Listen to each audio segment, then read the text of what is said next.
Hey everybody, it's Andy, aka Cloudy Mulder, here for a general collection vinyl CD update.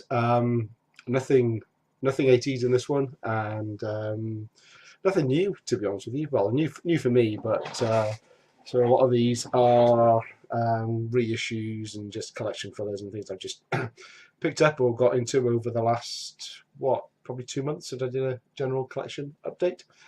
Let's dive in. So it's been a while since I actually went to any gigs at all, and in an attempt to rectify that, I've signed up. There's quite a few concerts I'm going to be going to in the next couple of months, like about 5 or 6. And so the first couple of CDs actually, just a little bit of homework, playing catch up on a couple of these bands. First one, Anvil. This is just a compilation. I'm going to see Anvil at the start of October in Edinburgh. This is Monument of Metal. It's a 2011 best of, I guess, which is fairly recent. I've got 2 or 3 Anvil records on vinyl. Forged in Fire, Hard and Heavy, and Juggernaut of Justice. Sorry, taking a sneak peek up there. So there's a few tracks on here, and I just kind of want to, without buying a load of other albums just now, but just get a feel of the general, you know, best of type hits. And so yeah, pretty good. Had a listen to that, do some homework, and hopefully that will be a good gig. Never seen them before. Going along with that, I picked this up off Amazon from a second-hand seller. Heard a few of you talk about this in the past, so I thought I would give it a go. It's the Story of Anvil movie. Only cost me about £1.50, so I've not watched it yet. If I get some time tonight, I think I'm going to watch it and see what I think. Next up, also in October, coming to Edinburgh, Diamond Head. Again, a band I've never seen. In fact, I've only owned one. I only own On Borrowed Time from Diamond Head. So just wanted to pick up a compilation of their stuff, just to get a little bit more familiar with some of the bigger tunes. They have got an album out in 2016. I'm going to try and pick that up as well before I go. But I've listened to this a couple of times now, and it's got some killer tracks in here. There's quite a few actually from Borrowed Times. That's probably one of their more favourite albums, but it's got the ones you expect on here. In the Heat of the Night, Borrowed Time, Am I Evil, Helpless, Shoot Out the Lights. So pretty good little compilation. 13 songs on there, and that'll do me. Again, I'll try and pick up their latest album and the Anvil one before I go to those gigs if I can.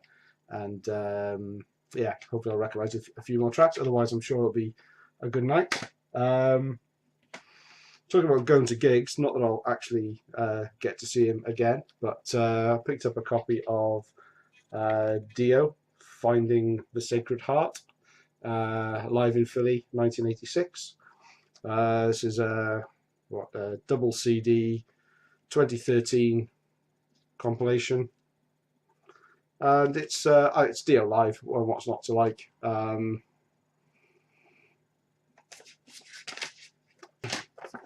Nice little bio of the band at the time and DIO history. Again, I mean it's an end-to-end, start to finish concert. It even includes the drum solo, keyboard solo, and guitar solo. They don't really, they don't add anything to the album. I always skip past the drum solo and the keyboard solo. To be honest with you, I'm sure they were great when you were there, great at the time when you're caught up in the atmosphere, but I don't think they translate well when you're going to put them on a live album. The guitar solo is better, but again, I'd just rather listen to the songs. But all the DIO classics from around the '86 period. Yeah, it's the production on this is a little low. I don't think this was the vocals sound great, obviously, but I think sometimes it's just mixed a little bit low, so not as good as it could have been. But I've been enjoying it. You know, it's DIO, it's live. What's not to like? Last from the CDs is Infected Nations by Evile. Little bit of a blind buy. I've seen. I think it might have been in Scott Waters' A to Z of Thrash Metal. I think he showed Evile. Saw this fairly cheap online. Went to pick it up. Took a couple of listens to get into it, but I'm really into it now. It's thrash metal. It's, to me, you can see the clear influences are Metallica. You know, but you know, most thrash bands are, you know, they have one of 4 or 5 key influences, and I think Metallica clearly comes through on this. But this was from 2009. But this could have been what Metallica could have sounded like if they, instead of turning it down a couple of notches in terms of speed and aggression, if they turned it up a couple of notches, then I think you'd get something closer to Evile. This version comes with a DVD as well. So it features exclusive bonus track My Parasite, a limited edition DVD featuring on the road and recording session footage. Not had a chance to look at the DVD yet, but the if you like your thrash metal, check out Evile. Okay, that's the CDs. Moving on to the vinyl. Again, as I said, most of these are collection fillers, reissues. So an album I've been wanting to get on vinyl for a long time is 1976 AC/DC High Voltage. This is a 2009 repress. This is my favourite AC/DC album, not because it has the best tracks in it. I mean, things like Black in Back and many other AC/DC albums, you could probably, if you went track for track, this probably wouldn't stand up. But there's just something about this one that you know, I connected with very early on, and I have always loved it. I've been looking to get it on vinyl for some time, but I saw it at a great price last month. It's one of the few albums I can actually say that I've got it on 3 different pressings. So I did have have got it on a CD. So this is the I don't know what year. Should have looked. 2003 remastered version on CD, and this suited me for quite some time, because before that I had I still got the cassette version. Not sure when this came out. I remember buying this from HMV in Liverpool, where I lived at the time, so it would have been probably about 89, 90, and I just kind of, I probably would have been cheap because I was a student. It probably would have been a blind buy. I would have thought, it's AC/DC, let's go for it. But ever since then, as I say, it's grown on me. I love every song on here, and by far my favourite, mostly for sentimental reasons, AC/DC album. This repress of the vinyl reissue is really nicely packaged. I mean, the inner sleeve is nice, shiny, thick card with some good information about the band. There's some great photos, very cool stuff, and I think it's standard AC/DC label that is on the represses and the originals. There you go, High Voltage. But yeah, that's if you've not heard High Voltage, I thoroughly recommend it. It's a little bit different from your classical mainstream, I guess, AC/DC. Bon Scott and vocals, bagpipes in there as well, a little bit of everything. What's not to like? Okay, next up. Now this is one of my favourite albums.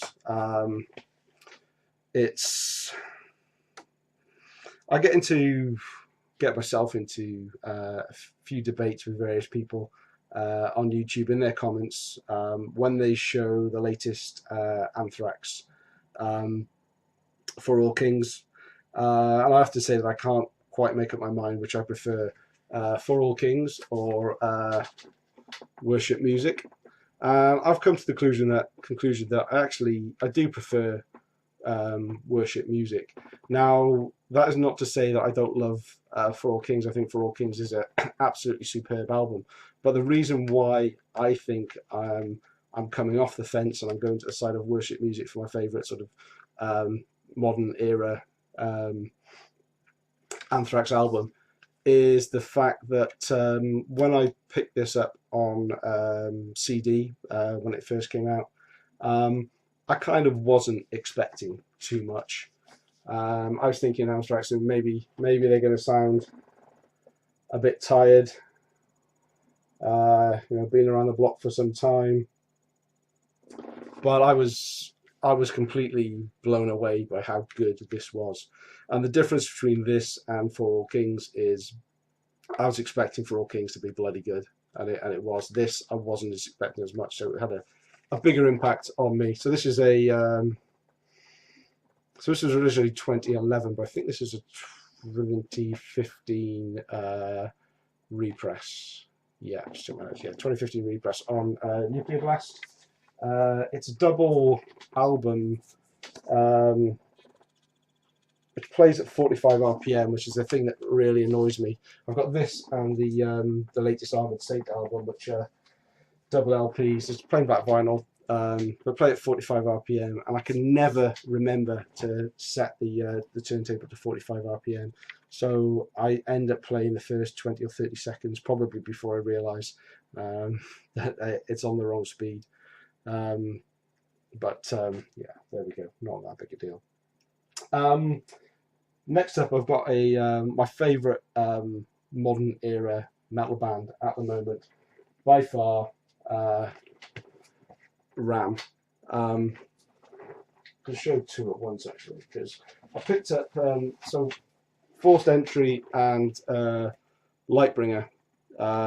Two of their earlier albums have just been had 2016 re-releases on High Roller Records. I'm struggling with my words tonight. End of a long week, and so they were both being re-released very, very recently. I had them on pre-order and played these a lot. So let's start off with Forced Entry, which was originally 2005. Wasn't released on vinyl originally, but this is a repress still of so first released on vinyl in 2010. That's difficult to come by, quite expensive, but yeah, it's a 2016 repress on High Roller Records and sounds superb. It comes with just a High Roller Records catalogue sheet, nothing fantastic there, and a nice glossy upside down, a nice glossy inner. There we go. You should see that with the so glossy. You've got all the glare that comes with it, and the lyrics on the back in hard to read red on black, but very, very nicely done. This version was available in black and well, I went for the clear vinyl just for something a little different. And there we go. What a mess this is tonight, eh? And yes, Lightbringer. So Lightbringer was originally 2009, and this is the 2016 repress, again on High Roller Records. This time didn't go for black, but went for the silver. and again, a great album. I mean, the more I hear Ram, the more I love them. I've actually gone backwards in the catalogue. Started off with last year's Subversum, and moved on to Death, and then Lightbringer and Force Entry. And so there's a booklet, the booklet with as well with Lightbringer. Again, it's a gatefold, lyrics, nice and glossy. All kind of Greek writing. If that's Greek writing, you tell me. There we go. But again, very, very nicely done. Excellent High Roller Records releases. Now, in terms of the sound, one thing I've noticed is if you're familiar with let's get them here. If you're familiar with Subversum and Death, you probably noticed, like I did, that they're kind of two really different sounds. Death is a really kind of raw, heavy metal, old school sound, whereas Subversum was it's kind of a lot more of a, not melodic, but richer, more atmospheric, a different kind of sound than Ram. But if you put them together, actually, Lightbringer, even though it preceded Death, seems a better follow-up. Subversum is a better follow-up for Lightbringer, and Death and Force Entry really go together in terms of sound. So I'm not quite sure if they're doing like an alternative approach to each of their albums, but they do seem to have two different styles, both of which I love. I probably prefer the rawer, 80s sound or early metal sound, because it's not really 80s. I don't think they're not like one of the new wave of traditional heavy metal sounds. They've definitely got their own thing going on here, and like I say, they're probably by far my favourite modern era metal band at the moment, and I'm playing all four of those a hell of a lot at the expense of so much other stuff I want to listen to. So there you go. That's my collection update. Let me know what you think of these. Let's talk about some metal in the comments below. If you've got any of these, if you've got anything that you think I should check out, if I like these. Anyway, if you're not subscribed and you want to, please do. Getting into 200 subs now, which is amazing, because I didn't think I'd get anywhere near that to start off with. Yeah,